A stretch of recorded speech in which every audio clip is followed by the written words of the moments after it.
Hey everyone, good evening. Sorry for the delay. As you can know, मेरा background पीछे का change हो रखा है बिकॉज मेरे रूम में रेनोवेशन हो रहे हैं तो उसी की वजह से थोड़ा बहुत डिले हो जाता है and probably this will be the last day for the renovation so कैसे चीज़ें टाइम पे होंगी ऑलराइट चलिए so without wasting any further time let's start and I think there is a query कि अभी तक जो basically you can say CVT हर साल एक मॉक टेस्ट रिलीज करता था सैम्पल पेपर के फॉर्म में एंड टिल नाउ अभी तक वो चीज़ रिलीज नहीं हुई है so let's wait maybe करें वो आगे चल के थोड़े टाइम में वैसे कुछ गारंटी नहीं होती कि एनटीए कब क्या करेगा so again you never know okay just a second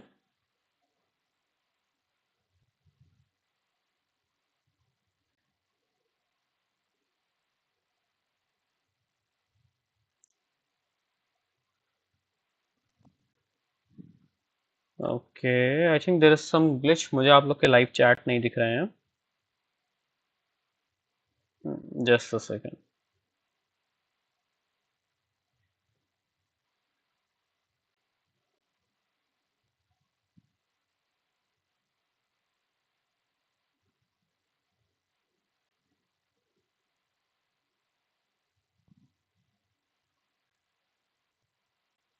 okay yes So today we're gonna be dealing with the three topics which are again very important for the examination purpose. That is Piaget, Vygotsky, and prenatal development. All right. Good evening. Good evening. चलो शुरू करते हैं. Good evening सभी को good evening all right चलिए so question number one eight which Piaget stage does the child develops the concept of object permanence. So I will B revising this topics है ना तो आपका रिवीजन भी होता जाएगा एंड एमसीक्यूज भी आप लोग सॉल्व करते चलोगे ठीक है चलिए क्या होगा क्वेश्चन नंबर फर्स्ट का आंसर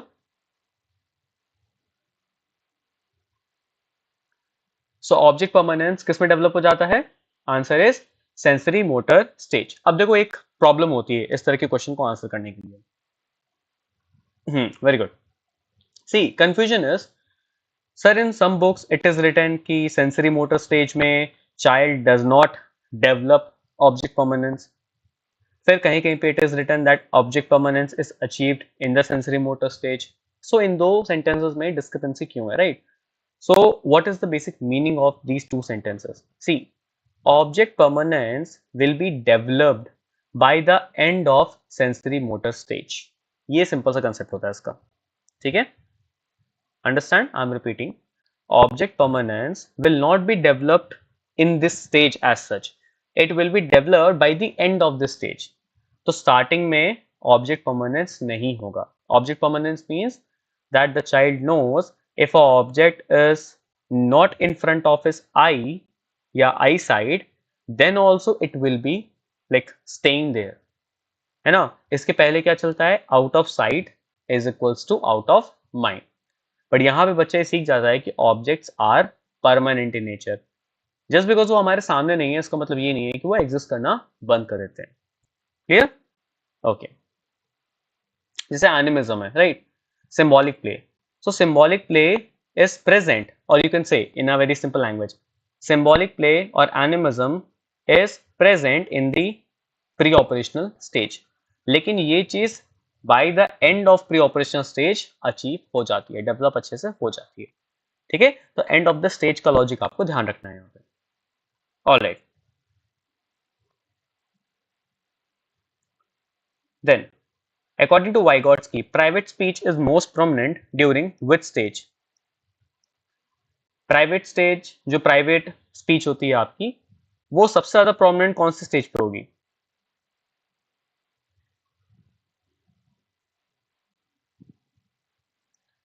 क्या होगा इसका आंसर बताइए प्राइवेट स्पीच जो स्पीच होती है आपकी कौन सी स्टेज में सबसे ज्यादा एक्टिव होगी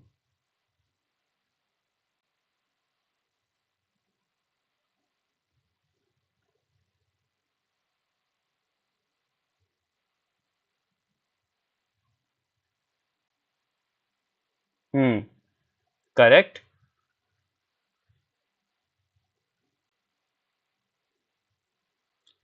सोशल साइकोलॉजी आप लोग पढ़ लीजिए, ठीक है, वो भी you can skip for the CVT. Correct, it will be what, preschool years. Option number B. हाँ, very good. So option number B, preschool. Private speech is basically when the children talks to themselves only, है ना, ये private speech होती है. When this private speech is internalized, है ना, जब वो मन में खुद से बातें करने लगते हैं, that is known as internal speech. ये इसका एक आगे advanced stage पे आता है ना. So you have private speech, or you can say you have primitive speech, then private speech, then you have the inner speech, है ना, internal speech. Okay.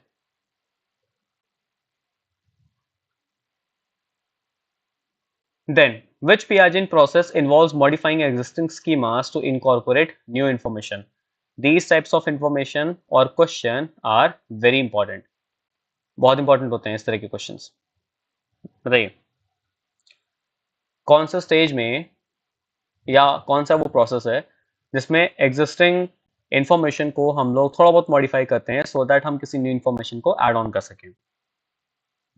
Correct, it will B accommodation, है ना. Involves modifying existing schemas, है ना. कोई चीज आपके दिमाग में पहले से ही है, you are updating that concept, आप उसको मॉडिफाई कर रहे हो, दिस इज अकोमोडेशन. अगर आप किसी भी कंसेप्ट को एकदम new fresh novel for the first time incorporate कर रहे होते हो, this is assimilation. Clear, very good. So assimilation and accommodation, very simple difference. जितना कॉम्प्लिकेट करोगे चीजों को उतनी प्रॉब्लम होगी, सिंपल रखो. Assimilation is first time, unique, novel, ठीक है, पहली बार, right. Accommodation is that you have something from beforehand, आपके पास है कुछ पहले से, एंड अब आप उसी इंफॉर्मेशन में कुछ न्यू एडिशन कर रहे हो, मॉडिफाई कर रहे हो, है ना. आपके पास एक बाइक थी, you have purchased one more bike, तो अकोमोडेट किया. आप पहली बार घर में बाइक खरीदने जा रहे हो, कोई भी बाइक नहीं है, so this will B assimilation. Clear, okay. Then, the embryonic stage of prenatal development occurs during which weeks of gestation? Embryonic stage का basically time period क्या है, ये पूछ रहा है क्वेश्चन. बताइए एम्ब्रियोनिक स्टेज का टाइम पीरियड क्या होगा.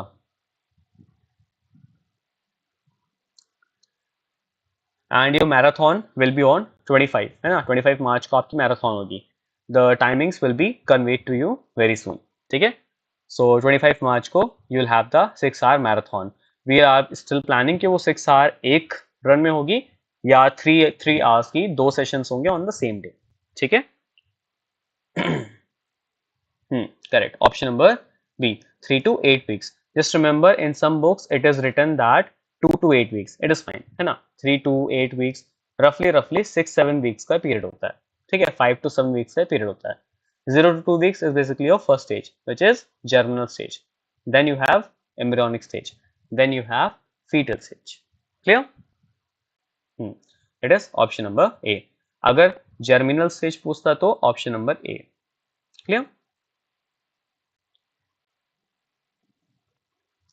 Which of the following is not a concept in Vygotsky theory? क्या होगा इसका answer.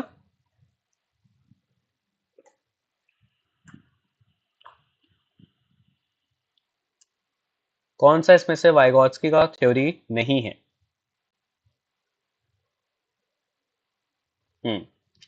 Easy question. It is option number D, object permanence, है ना. ये आपका किसका पार्ट है, पियाजे का.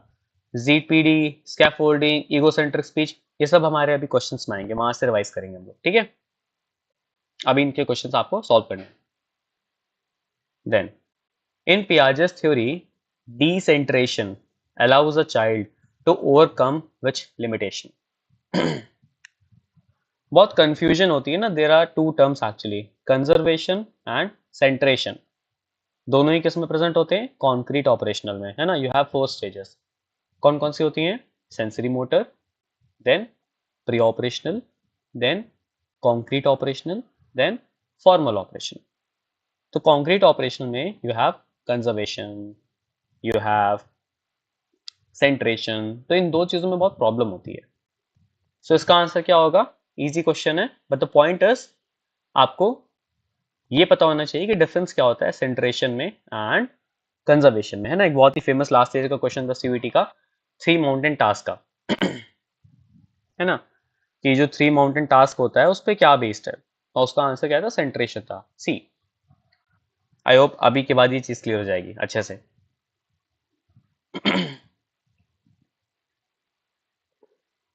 देखो, सेंट्रेशन का मतलब होता है in very simple terms that when the child is focusing on the single aspect of a problem, है ना।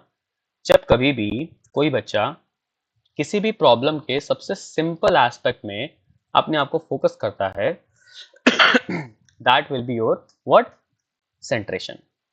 एक पूरी प्रॉब्लम है but the child is not able to focus on the complete problem, वो स्पेसिफिक पार्ट्स पे हिंज हो जा रहा है, दिस इज सेंट्रेशन, एक जगह सेंटर्ड हो जा रहा है, ठीक है। Conservation is basically when the child knows how to conserve things, है ना। अगर आप पानी किसी जग में रखोगे, देन आप पानी को ट्रांसफर करके किसी बाउल में रख दोगे, then you will transfer it to a glass, so the quantity of the water, amount of water is same, वो चेंज नहीं हो रहा है, पानी का शेप अलग हो रहा है, right, with the help of different different bowls, but जो पानी का अमाउंट है दैट इज कांस्टेंट, ये होता है कंजर्वेशन। क्लियर? तो I hope now you know the difference between conservation and सेंट्रेशन, इसके बीच का डिफरेंस आई होप आपको पता होगा। चलिए आगे बढ़ते हैं। At which prenatal stage does development of neural tube typically occurs? बताइए।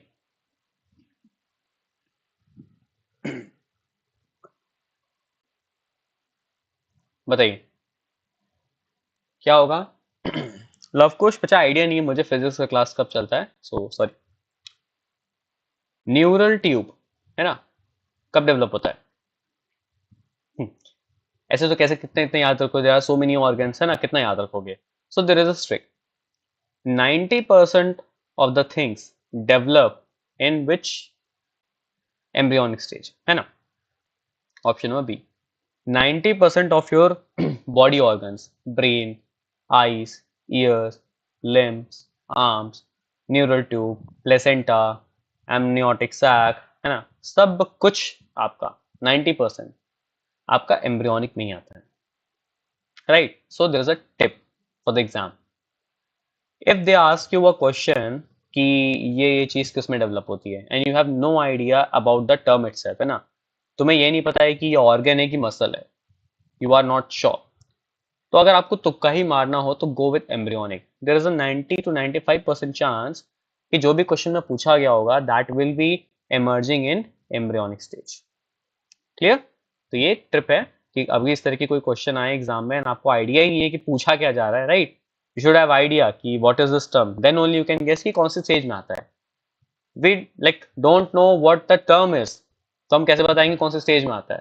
तो उस केस के लिए अगर आपको तुक्का ही मारना है so go with a calculated guess, उसमें एम्ब्रियोनिक ही मार देना, 95% देयर इज अ चांस कि आपका आंसर सही होगा। ठीक है, चलो आगे बढ़ते हैं। which part of which of the following best describes Vygotsky's zone of proximal development? ZPD, क्या होगा इसका answer. Zone of proximal development का बेस्ट एग्जांपल क्या है? बताइए क्या होगा बेस्ट एग्जांपल।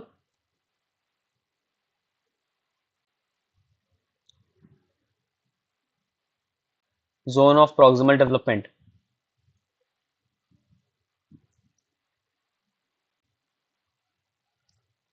बताइए क्वेश्चन नंबर 8 क्या इसका आंसर होगा। Very good Arpita.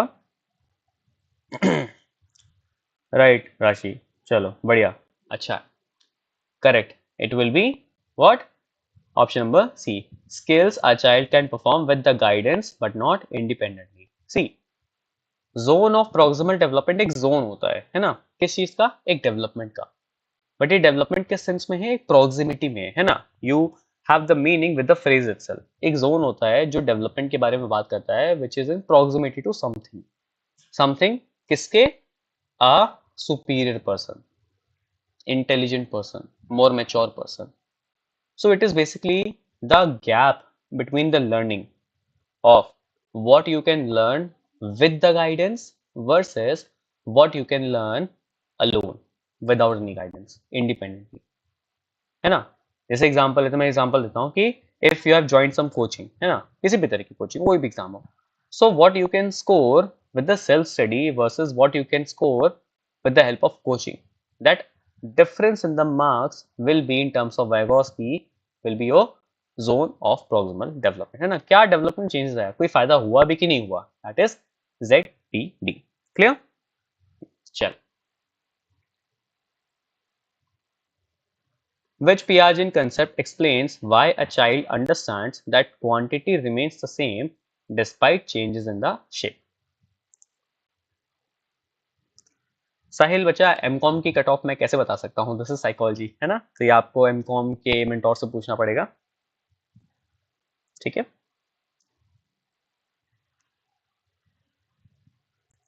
Okay, also जो लोग अभी ज्वाइन किए हैं, the announcement is that on the 25 of the March we will be having the psychology marathon, है ना, उसमें 3 घंटे में I will be discussing everything related to psychology, general psychology का पार्ट होगा, और फिर 2-3 घंटे में सेकेंड पार्ट में हम लोग रिसर्च को कवर करेंगे, ठीक है? तो आपको वहां से एक आइडिया मिल जाएगा, एक क्विक रिवीजन हो जाएगा.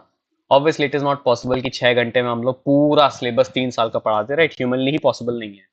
सो आई ट्राई कि जो जो इंपॉर्टेंट टॉपिक्स है मैं उनको गो थ्रू कर दूं, सो दैट आपके पास एक एटलीस्ट 70-60% एक सॉलिड टॉपिक्स तैयार हो जाए कि एक हफ्ते में आप बची हुई चीजों को भी पढ़ लो, ठीक है? 25 को आपका क्या होगा, एक मैराथन होगी, ठीक है? So be ready. क्या होगा इसका answer? Very good, it is what? Conservation, reversibility. It is conservation, ठीक है? क्लियर? क्यों? Quantity remains same despite change in shape. अभी मैंने एग्जांपल दिया था पानी वाला. Clear? It is conservation. In Vygotsky's theory scaffolding refers to, बहुत इंपॉर्टेंट टर्म है. स्कैफोल्डिंग का मतलब क्या होता है? वेरी इंपॉर्टेंट टर्म, बताइए. यूट्यूब पर ही, यस रिशु, यूट्यूब पर होगा आपका 6 घंटे का लाइव मैराथन, ठीक है? टाइमिंग्स आपको बता दिए जाएंगे, है ना, आपको इन्फॉर्म कर दिया जाएगा टाइमिंग. बताइए स्कैफोल्डिंग का मतलब क्या होता है? Correct, it is option number B, temporary support given to the child to perform a task, है ना? स्कैफोल्डिंग का जो रियल कंसेप्ट है ना, वो इंजीनियरिंग से आता है. जब घर बनता होगा तो आपने देखा होगा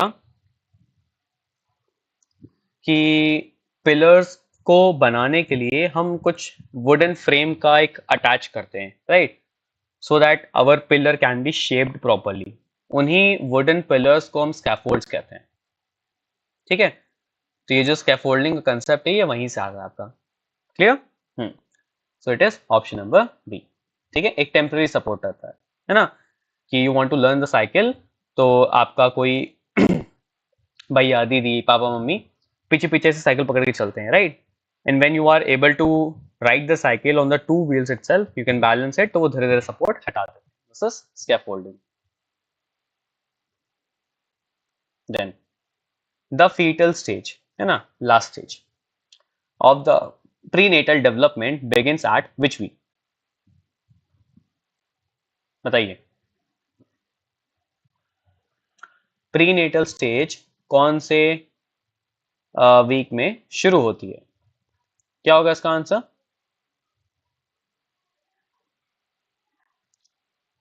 बताइए. Correct, it is 9th week, है ना? क्यों? 0 to 2 क्या होता है? व्हाट? Germinal stage. फिर 2 to 8 या 3 to 8 वीक्स क्या होता है? What is? It is embryonic stage. And after 9th week, है ना, क्योंकि 8 तक तो यही हो गया, तो आफ्टर 9th क्या हो जाएगा? ये 9th से क्या हो जाएगा? Fetal stage. क्लियर? बीएचयू के लिए कितनी कट ऑफ जाती है? मेन कैंपस अगर आपको चाहिए, अगर लास्ट ईयर के जितना ही पेपर आया easy, and if you want the main campus and you are from general category and आपको इतना टेंशन नहीं लेना है, 5-6 कट ऑफ्स तक वेट नहीं करनी है, so you want to have a safe score, so you can assume कि 270 प्लस, ठीक है, general category 270 plus will be the safe score. Clear?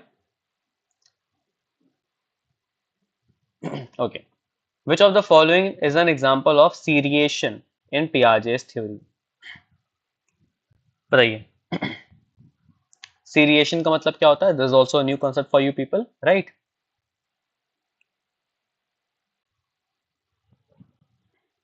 क्या होगा seriation? सी ओबीसी में 10 नंबर और कम कर लीजिए, एस सी एस टी में आप 10-15 नंबर और कम कर लीजिए, ऐसे ही होता है ना? ठीक है.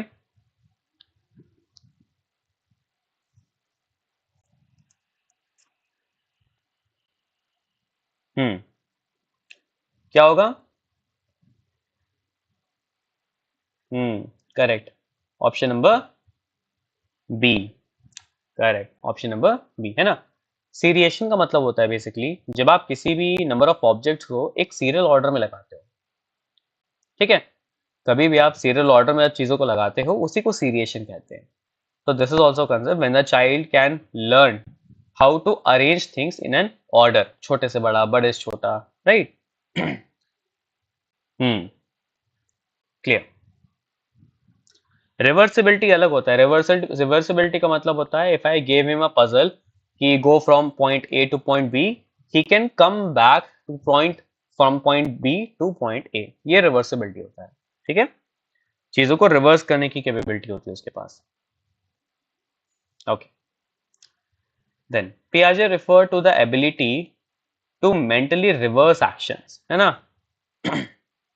Easy question. That is your reversibility. अभी जस्ट मैंने एग्जांपल दिया.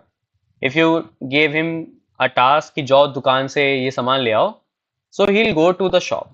Now he remembers the path back to the home, है ना. रास्ता भूल नहीं आता. ही कैन रिवर्स थिंकिंग कि यहाँ यहाँ आया था, अब इसको रिवर्स कर दो. This is reversibility. Very good. चलिए. Which Vygotskian principle explains learning as a social process? बताइए.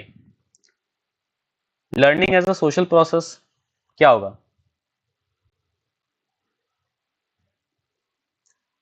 Learning as a social process.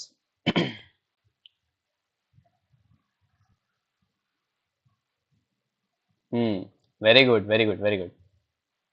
It is zone of proximal development, है ना. नहीं समझ आ रहा है तो other three things belongs to except egocentric speech, pre operational and cognitive equilibrium. ये पियाजे का कंसेप्ट है ना. डेवलपमेंट की बात कर रहा है, लर्निंग की बात कर रहा है, and it is also a social process. Always remember Vygotsky focused more on social part, है ना. वाइगॉस्की ने सोशल पार्ट पे ज्यादा फोकस किया था. पियाजे ने कॉग्निटिव पार्ट पे ज्यादा फोकस किया था. क्लियर?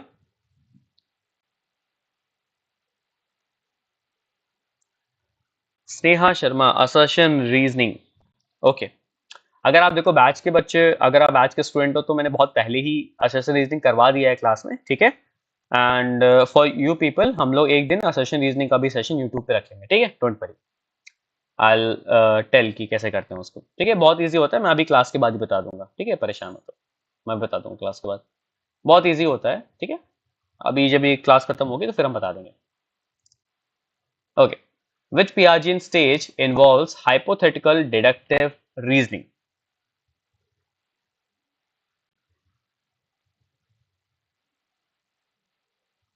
हम्म. ठीक है, डोंट वरी, अभी हम बता देंगे, ठीक है.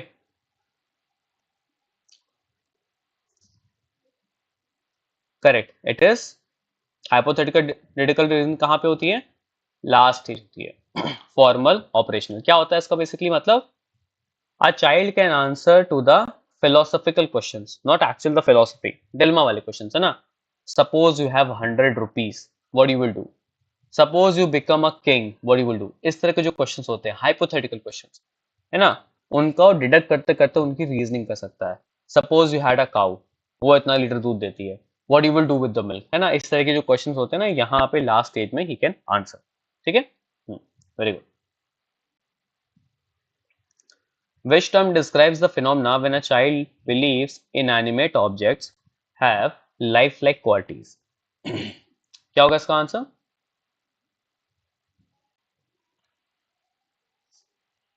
बताइए.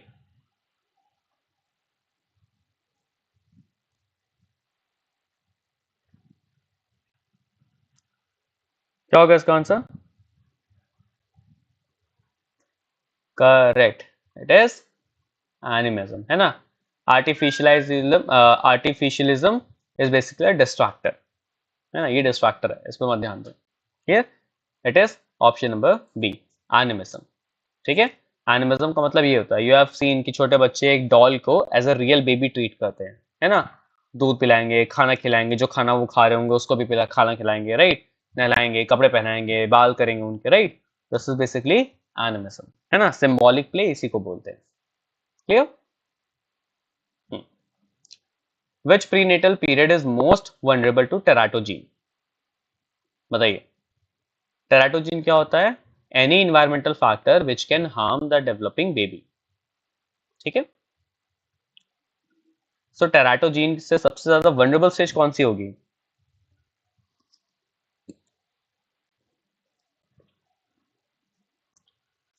हाँ, इट इज एम्ब्रियोनिक स्टेज, है ना. सारे important organs like get develop in embryonic stage. तो ऑब्वियसली सबसे ज्यादा वनरेबल, सबसे ज्यादा सेंसिटिव टेराटोजिन के लिए यही स्टेज होगी. Clear? Very good. In Vygotsky's theory, what role does language play in cognitive development? Language का क्या रोल होता है? बताइए. पियाजे ने क्या बोला था? First thought come, then language आप. ठीक है, वाइगॉस्की ने क्या बोला? पहले लैंग्वेज आती है, then with the help of language we develop thought. So option number C, I think आपने गेस किया होगा, it is the right answer, है ना. Very good. लैंग्वेज थॉट को डेवलप करने में हेल्प करता है. Vygotsky said language comes first, then thought. Piaget ने इसका उल्टा बोला. Piaget said cognition is first, है ना, thought will come first, then language will come. Clear? Very good. Then, which Piaget concept explains a child's inability to take another's perspective? Important question है, term is important. बताइए. क्या होगा इसका answer?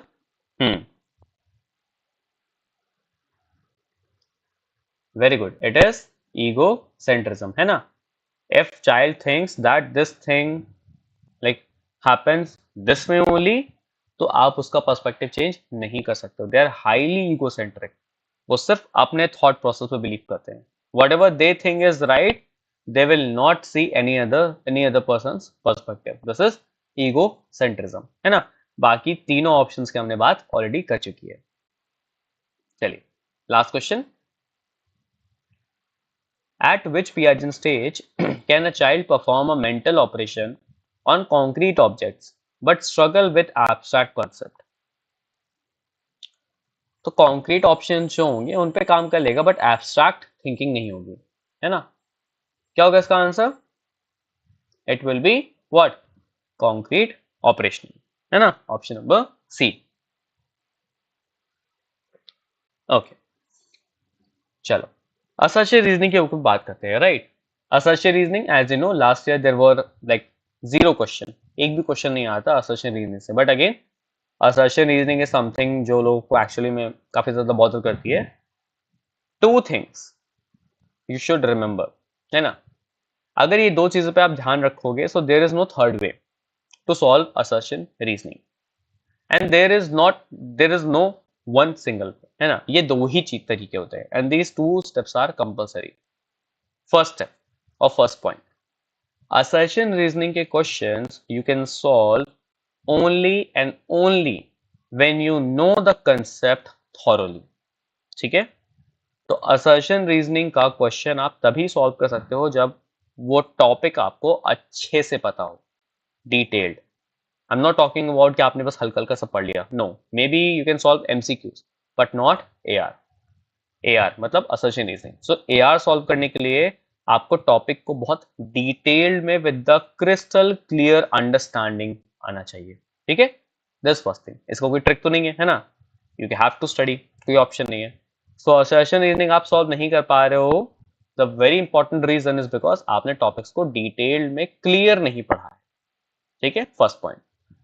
Second point, आपको ये check करना रहता है that whether the two statements are correct और नॉट। रीजन है या वो नहीं छोड़ दो, दोनों स्टेटमेंट्स करेक्ट हैं या नहीं, आपको सबसे पहले यही चेक करना होता है। Again come back to point one, आपको जब पता होगा चीजें in a very clear manner, then only you can know और guess whether the statements are correct और नॉट, ठीक है। तो पहले यही चेक करना है कि स्टेटमेंट्स करेक्ट हैं या नहीं है। अगर दोनों में से एक भी स्टेटमेंट करेक्ट नहीं है, so your work will be easy, either it will be option number C or D, कि statement 1 is correct, statement 2 incorrect, और statement 1 is incorrect, statement 2 is correct। ये तो easy हो जाता है। but the problem is what if दोनों statements correct हो, उस केस में there is this one trick, ये हमेशा काम नहीं करती है but most of the time it will work। read the assertion, read the first statement, है ना, then add a word because, है ना, पहला स्टेटमेंट पढ़ो फिर बिकॉज ऐड करो, बिकॉज ऐड करने के बाद दूसरा स्टेटमेंट पढ़ो, then try to figure out whether the reason is actually the reason of the assertion और नॉट, है ना। जैसे behavioural school of psychology was founded by John Watson. Behavioural school of psychology focuses on the overt behaviour of the organism. अब ये दोनों statement correct हैं, correct है, obviously they are correct, but ये क्या रीजन है इस चीज का, नो, है ना। सो जस्ट बिकॉज दोनों स्टेटमेंट एक ही टॉपिक से आ रहे हैं, इसका मतलब ये नहीं है कि रीजन भी होगा, है ना। If there was a question like that, behaviorism school was founded by John B. Watson. John B. Watson focused a lot on overt behaviors, and this is the factor behind the school of psychology। अब ये reason इसका correct है, क्यों, क्योंकि ऊपर का statement है that behaviourism was founded by John Watson, and नीचे उसका रीजन है कि क्यों फाउंड आउट किया, because John Watson was more focused on the overt behaviours. अब ये इसका रीजन बन गया, clear. will you also take topic wise discussion, you told in the last class after the complete of this topic, वो बोला ना one shot में हम उसको डील करेंगे ठीक है। जब ये एमसीक्यूज वाले बैच खत्म हो जाएंगे, आई थिंक 2 क्लासेस और होंगे, फिर उसके बाद हम लोग will take the topic wise discussions, ठीक है। चलिए, तो I hope you are clear, and आज के लिए इतना ही। कल मिलते हैं हम लोग सेम टाइम पे with the new topic and MCQs, and तब तक के लिए ऑल द बेस्ट।